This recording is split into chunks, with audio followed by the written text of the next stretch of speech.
इस लेक्चर में हम लोग transistor as an oscillator discuss करेंगे। बट बिफोर दिस हमारे पास एक क्वेश्चन है कि हम लोग एलसी यानी कि इंडक्टर और कैपेसिटर बेस्ड ऑसिलेटर क्यों नहीं यूज़ करते, जबकि ट्रांजिस्टर बेस ही क्यों यूज़ करते हैं। अब इस चीज़ का आंसर जानने के लिए हम लोग पहले एलसी ऑसिलेटर को डिस्कस करेंगे। यहाँ पे हमारे पास एक कैपेसिटर है, उसके पैरेलल हमारे पास इंडक्टर लगा हुआ है। कैपेसिटर हमारे पास इलेक्ट्रिक चार्ज को स्टोर करता है और इंडक्टर हमारे पास इलेक्ट्रिक फील्ड को स्टोर करता है। अब जैसे ही हम लोग इसको एक्सटर्नल बैटरी के साथ अटैच करेंगे और यहाँ पे एक स्विच लगा हुआ है, स्विच को ऑन करेंगे तो क्या होगा, बैटरी से वो कैपेसिटर को चार्ज करेगा। कैपेसिटर जब चार्ज हो जाएगा तो उसके बाद हम लोग क्या करेंगे, इस सर्किट को रिमूव कर देंगे। अब जब कैपेसिटर इसके साथ कनेक्टेड है तो वो जो चार्ज होगा from positive plate to negative plate flow करना शुरू कर जाएगा या नेगेटिव टू पॉजिटिव फ्लो करना शुरू कर देगा, तो वो इंडक्टर में जाएगा। इंडक्टर वहाँ से क्या करेगा, उस मूविंग इलेक्ट्रॉन्स की वजह से जो इलेक्ट्रिक फील्ड वहाँ पे होगी उसको स्टोर करेगा। अब कैपेसिटर कंटिन्यूसली डिस्चार्ज हो रहा होगा, इंडक्टर कंटिन्यूसली चार्ज हो रहा होगा। और जब इंडक्टर फुली चार्ज हो चुका होगा तो कैपेसिटर डिस्चार्ज होगा, तो स्टेज के ऊपर ये इंडक्टर क्या करेगा, फर्दर फिर कैपेसिटर को चार्ज करना शुरू कर देगा और इंडक्टर क्या होना शुरू हो जाएगा, खुद डिस्चार्ज होना शुरू हो जाएगा। और ये प्रोसीजर कंटिन्यूसली इसके अंदर चलता रहेगा। अब होगा इस वजह से क्योंकि हमने ये एक्सटर्नल बैटरी को यहाँ से क्या कर दिया हुआ, रिमूव कर दिया। रिमूव तब किया था जब हम लोगों ने स्विच ऑन करने के बाद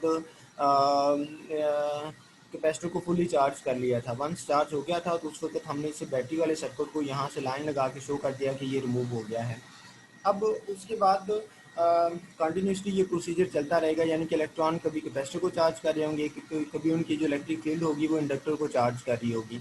अब ये कंटिन्यूसली प्रोसीजर चल रहा होगा। अब होगा ये कि जब हम लोग आउटपुट में देखेंगे तो आउटपुट में जब बिफोर आउटपुट अगर हम वो जो मूविंग इलेक्ट्रॉन है, कभी वो कैपेसिटर को आगे चार्ज कर रहे हैं, कभी इंडक्टर को चार्ज कर रहे हैं, तो वो during movement collision with the other electron, collision with the walls of the material, wires वगैरह, तो उसमें उसकी वो अपनी एनर्जी को कंटिन्यूसली क्या कर रहे होंगे, लूज़ कर रहे होंगे, यानी कि वो एनर्जी डिसिपेट कर रहे होंगे। एनर्जी डिसिपेट कर रहे होंगे तो जो हमें शुरू में पीक मिलेगी, सपोज करें ये वाली जो पीक मिल रही है, उसके बाद वो कंटिन्यूसली पीक की जो एम्पलीट्यूड है वो कम होता जाएगा और एक स्टेज आएगी जब एनर्जी उनकी ख़त्म हो जाएगी तो वो ज़ीरो लाइन को टच कर जाएंगे और जो हमारे पास पीक बनेगी वो डैम्पिंग पीक होगी, यानी कि जो सिग्नल बनेगा वो डैम्पिंग होगा, यानी कि वो continuously with the passage of time क्या हो रहा है, डिक्रीज़ हो रहा है, उसका एम्पलीट्यूड डिक्रीज़ हो रहा है।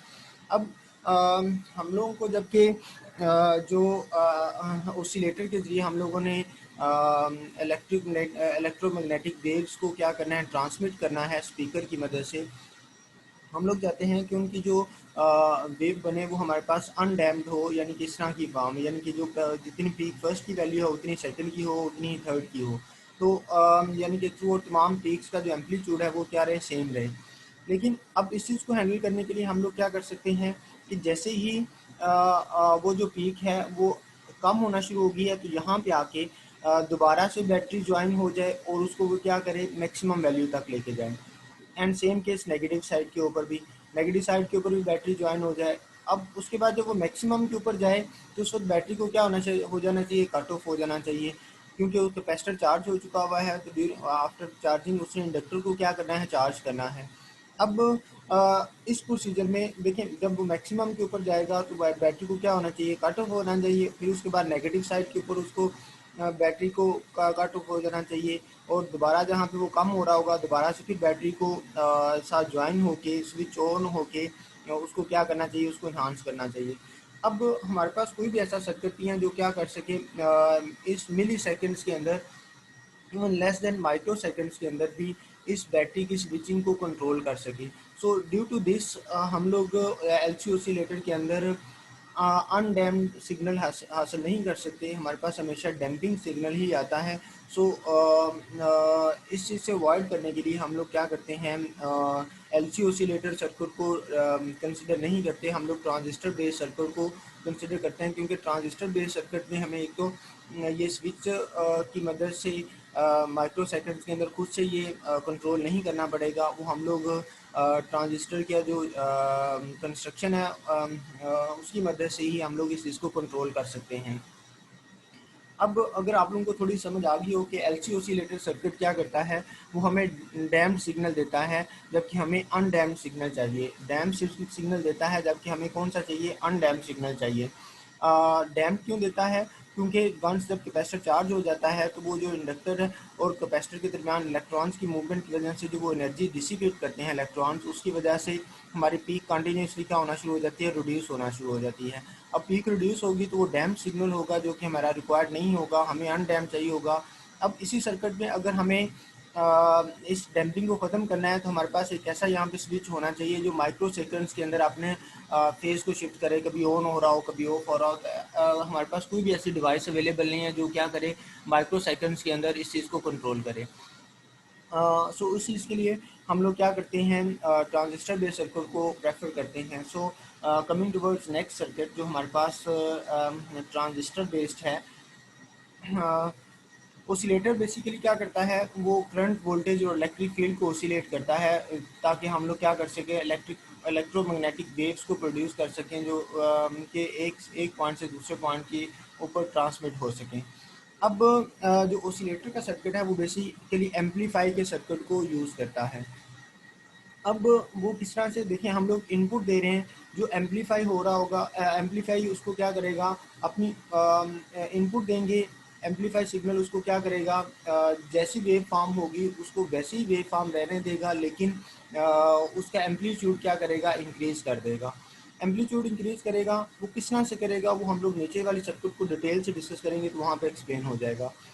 वो अपनी फीडबैक इंडक्टिव कपलिंग की वजह से वो क्या करता है, उसको इन्हांस करता है। अब इसको मैं पिछली स्लाइड्स के अंदर जाके, अब सपोज करें कि वंस आपके पास ये वाली पीक आ गई है, तो जैसे ये यहाँ पे उसके आईसी की मैक्सिमम वैल्यू है जो कि एक ट्रांजिस्टर प्रोड्यूस कर सकता है, जबकि जब दोबारा यहाँ पे आएगा तो ये आईसी की मैक्सिमम वैल्यू नहीं होगी। तो एम्पलीफाई का सर्किट क्या करेगा, इस सिग्नल को, ये जो यहाँ पे सिग्नल है, इसको इसकी आईसी की मैक्सिमम वैल्यू तक उसको एम्पलीफाई करेगा। और जब आईसी की मैक्सिमम वैल्यू हो जाएगी तो वो due to some other reason वो अपने डायरेक्शन को क्या करेगा, चेंज करेगा। वो रीजंस क्या है मैं आगे सर्किट में डिफाइन करता हूँ। सो पॉइंट इज़ के ट्रांजिस्टर ने क्या करना है, अपनी मैक्सिमम आईसी तक सिग्नल को एम्पलीफाई करना है। अब मैक्सिमम सिग्नल एम्पलीफाई करना है तो यानी कि जब सिग्नल इस जगह के ऊपर होगा तो वो सिग्नल को एम्पलीफाई का सर्किट क्या करेगा, उसकी आईसी की मैक्सिमम वैल्यू तक लेके जाएगा। जब मैक्सिमम तक लेके जाएगा तो हमारी पहली पीक की जो वैल्यू होगी दूसरी की भी हुई होगी, तीसरी की भी हुई होगी, एंड सो हमें अनडैम्प्ड सिग्नल मिल रहा होगा। अब वो एम्पलीफाई किस तरह से कर रहा होगा, और जब एम्पलीफाई करते हुए जब पॉजिटिव पीक के ऊपर जाएगा तो वो अपनी डायरेक्शन किस तरह से चेंज करेगा, और सिमिलरली जब नेगेटिव साइड पे वो उसको एम्पलीफाई करेगा और नेगेटिव से वो जब पॉजिटिव साइड के ऊपर अपनी डायरेक्शन किस तरह से चेंज करेगा, वो हम लोग डिस्कस करते हैं। अब यहाँ पे आप लोगों के सामने ये वाला एम्पलीफाई का सर्किट है, अगर आप लोगों को याद हो तो यहाँ पे ये कैपेसिटर, ये वीसीसी, ये आपके पास वीबीबी है। इसमें थोड़ा सा डिफरेंस ये है कि ये फीडबैक कपलिंग है, यानी कि आउटपुट हमारे पास जब इतनी आ रही है तो ये आउटपुट हम लोग वापस सर्किट को देंगे ताकि वो सर्किट उस वैल्यू को क्या करे, एम्पलीफाई कर सके अपनी मैक्सिमम वैल्यू तक। अब हम उसको सर्किट को वैसे वापस कैसे दे सकते हैं, तो उसके लिए हम लोग जस्ट लाइक ट्रांसफार्मर वाला फिनोमेना यूज़ करेंगे। ये आपके पास प्राइमरी कोइल्स हैं, ये आपके पास सेकेंडरी कोइल्स हैं जिसको हम लोग आउटपुट के ऊपर भी मेजर कर रहे हैं। एंड सेम केस यहाँ पे एक सपोज करें, एक आपके पास वुडन रॉड है, वुडन स्टिक टाइप्स को कंसिडर कर लें। ये तीनों कोइल्स जो हैं उसी के ऊपर एक जगह के ऊपर माउंट किए हुए हैं, but for the sake of simplicity in coils को थोड़ा सा ऊपर शो किया गया है, लेकिन ये हैं सारी इकट्ठी। अब इनके अंदर जो इलेक्ट्रिक फील्ड होंगी वो उनकी इन्फ्लुएंस में ये वाली कोयल जाएंगी और ये वाली कोयल जाएंगी। So change in electric field of this will produce electromagnetic field, sorry, EMF in this coil. So ये ट्रांसफार्मर वाला फिनोमेना है। जब इसमें से electric field pass in coil में से करंट पास होगा तो इसकी सराउंडिंग में जो मैग्नेटिक फील्ड ऑफ लाइंस होंगी वो इन इस जो है ना इन कॉइल में से पास होंगी और इनमें से पास होंगी। सो इनमें क्या होगी, इंड्यूस्ड ईएमएफ प्रोड्यूस होगी। वो जो इंड्यूस्ड ईएमएफ होगी वो बेसिकली वोल्टेज होगी और वो हम लोग वापस बैक किसको कर रहे होंगे, बेस को कर रहे होंगे। और वो ये वापस तब तक होती हो रहेगी जब तक यहाँ से आईसी की वैल्यू यहाँ पे मैक्सिमम नहीं हो जाती। और आईसी की वैल्यू मैक्सिमम तब होगी जब वो यहाँ पे जाके उसको एम्पलीफाई करते हुए उसकी मैक्सिमम वैल्यू तक यानी कि यहाँ तक लेके नहीं आ जाता। अब अगेन ये समझ लें कि यहाँ पे जब करंट पास कर रहा होगा तो यहाँ पे इसकी सराउंडिंग में मैग्नेटिक फील्ड ऑफ लाइंस होंगी। वो मैग्नेटिक फील्ड ऑफ लाइंस जब इस इन कॉइल्स में से पास होंगी और इन कॉइल्स में से पास होंगी तो यहाँ पे इंड्यूस्ड ईएमएफ प्रोड्यूस होगी। अब वो जो इंड्यूस्ड ईएमएफ होगी वो बेसिकली वोल्टेज होगा और उसको हम लोग वापस किसको दे रहे होंगे, बेस को दे रहे होंगे। और ये फिर उसको वापस करेगा, सपोज करें पहले 2 थी, फिर उसके बाद ये इसको एम्पलीफाई करेगा तो वापस ये उसको क्या करेगा, 4 कर देगा। फिर ये 4 वापस जाएगा तो ये 6 कर देगा, 6 को फिर वापस क्या करेगा, 8 कर देगा। और सपोज करें जो है ना मैक्सिमम आईसी की जो वैल्यू है वो 10 है, तो ये वापस जब 10 करेगा तो उस केस में ये जो आई 10 जब वापस जाएगा तो दोबारा से फिर यहाँ पे 10 ही रहेगा, क्योंकि ये जो एम्पलीफाई का सर्किट है वो मैक्सिमम आईसी की वैल्यू 10 प्रोड्यूस कर सकता है। अब जाकर हम यहाँ पे देखें 10 के ऊपर जाके जो वोल्टेज है वो या करंट जो है वो कांस्टेंट हो गया। तो इसका मतलब है कि यहाँ पे जो magnetic field of lines produce हो रही उसकी वजह से यहाँ पे जो चेंज ऑफ मैग्नेटिक फ्लक्स है वो कांस्टेंट हो गया है। और कांस्टेंट मैग्नेटिक फील्ड का जो डेरिवेटिव होगा, चेंज होगी, वो आपके पास जीरो हो जाएगी। और जैसे ही जीरो होगी तो वहाँ से वो अपनी डायरेक्शन को क्या करेगा, चेंज करेगा। सपोज करें कि वो जब पॉजिटिव साइड के ऊपर जा रहा था, पॉजिटिव साइड के ऊपर जा रहा था तो मैक्सिमम वैल्यू के ऊपर जाके जब आईसी कांस्टेंट हो जाएगा तो इसका मतलब है magnetic field of lines constant हो जाएगी। Magnetic field of lines constant हो जाएंगी तो उनका जो derivative which is equal to d5 और dt which is equal to basically EMF, तो वो आपके पास phi magnetic field of lines constant मिल रही है फाइव, तो कांस्टेंट का जो डेरिवेटिव होता है वो आपके पास जीरो आएगा। जैसे कि मैंने यहाँ पे शो किया हुआ है, ईएमएफ जो है वो d5/dt है और that is equal to zero. So इन बातों को मैंने यहाँ पे एक्सप्लेन भी कर दिया हुआ है। सो जब वो पॉजिटिव साइड के ऊपर जाएगा तो वहाँ पे जाके आईसी कांस्टेंट होगा, फाइव भी कांस्टेंट हो जाएगा, तो कांस्टेंट का डेरिवेटिव जीरो हो जाएगा। जीरो होगा तो जो है यहाँ पे जो है कैपेसिटर के ऊपर जो प्लेट्स होंगी वो अपनी पोलैरिटी को रिवर्ट करेंगी और वो अपनी डायरेक्शन को क्या करेगा, चेंज कर लेगा। जैसे ही अपनी डायरेक्शन को चेंज करेगा तो वो पॉजिटिव से जीरो की तरफ आना शुरू हो जाएगा। और कंटिन्यूसली जीरो से जब वो नेगेटिव साइड के ऊपर जाएगा तो अगेन सपोज करें यहाँ पे टू वैल्यू के ऊपर टू वैल्यू तक सिग्नल मिल रहा था और टू से बाद वो 10 तक उसको एम्पलीफाई का सिग्नल क्या करेगा, एम्पलीफाई करेगा माइनस साइड में। और माइनस साइड के ऊपर जैसे ही वो पीक वैल्यू के ऊपर जाएगा आईसी, तो वहाँ पे अगेन इलेक्ट्रिक फील्ड क्या हो जाएगी, sorry change in magnetic flux क्या हो जाएगा, जीरो हो जाएगा। और वहाँ से वो डायरेक्शन फिर चेंज करेगा और कैपेसिटर अपनी प्लेट्स की जो है पोलैरिटी चेंज करेगा और वो दोबारा से फिर क्या करेगा, उसको अगेन पॉजिटिव साइड के ऊपर इंक्रीज करता जाएगा। और सो इसका मतलब है जहाँ तक इनपुट सिग्नल आएगा, इनपुट की वजह से जहाँ तक आउटपुट आएगी उसके बाद एम्पलीफाई का सिग्नल उसको क्या करेगा, आईसी की मैक्सिमम वैल्यू तक उसको एम्पलीफाई करेगा। और जैसे आईसी की मैक्सिमम वैल्यू होगी तो due to inductive feedback coupling वहाँ पे जो चेंज इन मैग्नेटिक फ्लक्स होता है वो इक्वल टू जीरो हो जाता है और वहाँ से वो अपनी डायरेक्शन चेंज करेगा। और उसके बाद पॉजिटिव है तो पॉजिटिव से जीरो और जीरो से नेगेटिव की तरफ, जब नेगेटिव के ऊपर पीक वैल्यू जाएगी तो वहाँ पे अगेन वो क्या करेगा,